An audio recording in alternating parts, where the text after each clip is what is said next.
भक्त धन्ना जी का जन्म मुंबई के पास धुआन गांव में एक जाट घराने में हुआ। आपके माता पिता कृषि और पशुपालन करके अपना जीवन यापन करते थे। वह बहुत ही निर्धन थे, जिससे कि धन्ना बड़ा हुआ उसे भी पशु चराने के काम में लगा दिया गया। वह प्रतिदिन पशु चराने जाया करता। गांव के बाहर ही कच्चे तालाब के किनारे एक ठाकुर द्वार था, जिसमें बहुत सारी ठाकुरों की मूर्तियां रखी हुई थी। लोग प्रतिदिन वहां आकर माथा टेकते व भेंट अर्पण करते। धन्ना पंडित को ठाकुरों की पूजा करते, स्नान करवाते व घंटियां खड़खड़ाते रोज देखता। अल्प बुद्धि का होने के कारण वह समझ नहीं पाता।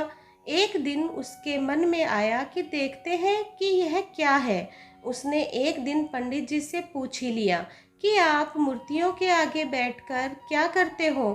पंडित जी ने कहा, ठाकुर की सेवा करते हैं, जिनसे कि मनोकामनाएं पूर्ण होती है। धन्य ने कहा, यह ठाकुर मुझे भी दे दो। उससे छुटकारा पाने के लिए पंडित ने कपड़े में पत्थर लपेटकर दे दिया। घर जाकर धन्य ने पत्थर को ठाकुर समझकर स्नान कराया और भोग लगाने के लिए कहने लगा। उसने ठाकुर के आगे बहुत मिन्नतें की। धन्य ने कसम खाई कि यदि ठाकुर जी अपना खाना नहीं खाएंगे तो मैं भी भूखा ही रहूंगा। उसका यह प्रण देखकर प्रभु प्रकट हुए तथा रोटी खाई व लस्सी पी। इस प्रकार धन्य ने अपने भोलेपन में पूजा करने और साफ मन से पत्थर में भी भगवान को पा लिया। जब धन्य को लगन लगी, उस समय उसके माता पिता बूढ़े हो चुके थे और अकेला नवयुवक था। उसे ख्याल आया कि ठाकुर को पूजा से खुश करके यदि सब कुछ हासिल किया जा सकता है तो उसे अवश्य ही यह करना होगा, जिससे घर की गरीबी चली जाए तथा सुख आए। ऐसा सोचकर ही वह पंडित के पास गया। पंडित ने पहले ठाकुर देने से मना कर दिया कि वह ठाकुर की पूजा अकेले नहीं कर पाएगा। दूसरा, तुम अनपढ़ हो। तीसरा, ठाकुर जी मंदिर के बिना कहीं नहीं रहते और न ही प्रसन्न होते हैं, इसलिए तुम जिद मत करो और खेतों को संभालो। ब्राह्मण का धर्म है पूजा पाठ करना, जाट का कार्य है अनाज पैदा करना। परंतु धन्ना टस से मस नहीं हुआ। अपनी पिटाई के डर से पंडित ने जो सालिग्राम मंदिर में फालतू पड़े थे उठाकर धन्य को दे दिया और पूजा पाठ की विधि भी बता दी। पूरी रात धन्य को नींद नहीं आई। वह पूरी रात सोचता रहा कि ठाकुर को कैसे प्रसन्न करेगा और उनसे क्या मांगेगा। सुबह उठकर अपने नहाने के बाद ठाकुर को स्नान कराया।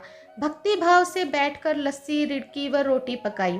उसने प्रार्थना की, हे प्रभु, भोग लगाओ। मुझ गरीब के पास रोटी, लस्सी और मक्खन ही है और कुछ नहीं। जब और चीजें दोगे तब आपके आगे रख दूंगा। वह बैठा ठाकुर जी को देखता रहा। अब पत्थर भोजन कैसे करे। पंडित को भोग का बहाना लगाकर सारी सामग्री घर ले जाता था, पर भले बालक को इस बात का कहाँ ज्ञान था। वह व्याकुल होकर कहने लगा कि क्या आप जाट का प्रसाद नहीं खाते? दादा तो इतनी देर नहीं लगाते हैं। यदि आज आपने प्रसाद नहीं खाया तो मैं मर जाऊंगा, लेकिन आपके बगैर नहीं खाऊंगा। प्रभु जानते थे कि यह मेरा निर्मल भक्त है, छल कपट नहीं जानता। अब तो प्रकट होना ही पड़ेगा। 1 घंटा और बीतने के बाद धन्ना क्या देखता है कि श्री कृष्ण रूप भगवान की रोटी मक्खन के साथ खा रहे हैं और लस्सी भी पी रहे हैं। भोजन खाकर प्रभु बोले, धन्य, जो इच्छा है मांग लो, मैं तुम पर प्रसन्न हूँ। धन्य ने हाथ जोड़कर विनती की, जो तुम्हारी भक्ति करते हैं तू उनके कार्य सवार देता है। मुझे गेहूं, दाल व घी दीजिए, मैं खुश हो जाऊंगा यदि जूता, कपड़े, साथ में 7 प्रकार के अनाज, गाय या भैंस, सवारी करने के लिए घोड़ी तथा घर की देखभाल करने के लिए सुंदर नारी मुझे दे। धन्य के यह वचन सुनकर प्रभु हंस पड़े और बोले, यह सब वस्तुएं तुम्हें मिल जाएगी। प्रभु बोले, अन्य कुछ? प्रभु, मैं जब भी आपको याद करूं आप दर्शन दीजिए, यदि कोई ज़रूरत हुई तो बताऊंगा। तथास्तु, भगवान ने उत्तर दिया। हे प्रभु, धन्ना आज से आपका आजीवन सेवक हुआ। आपके अलावा किसी अन्य का नाम नहीं लूँगा। धन्ना खुशी से दीवाना हो गया। उसकी आंखें बंद हो गई। जब आंखें खोली तो प्रभु वहाँ नहीं थे। वह पत्थर का सालिग्राम वहाँ पड़ा था। उसने बर्तन में बचा हुआ प्रसाद खाया, जिससे उसे 3 लोकों का ज्ञान हो गया। प्रभु के दर्शनों के कुछ दिन पश्चात धन्य के घर सारी खुशियां आ गई। एक अच्छे अमीर घर में उसका विवाह हो गया। उसकी बिना कोई भूमि पर भी फसल लहलहा गई। उसने जो जो प्रभु से मांगा था उसे सब मिल गया।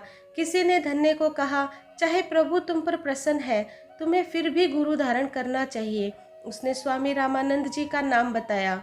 एक दिन अचानक ही रामानंद जी उधर से निकले। भक्त धन्य ने दिल से उनकी खूब सेवा की तथा दीक्षा की मांग की।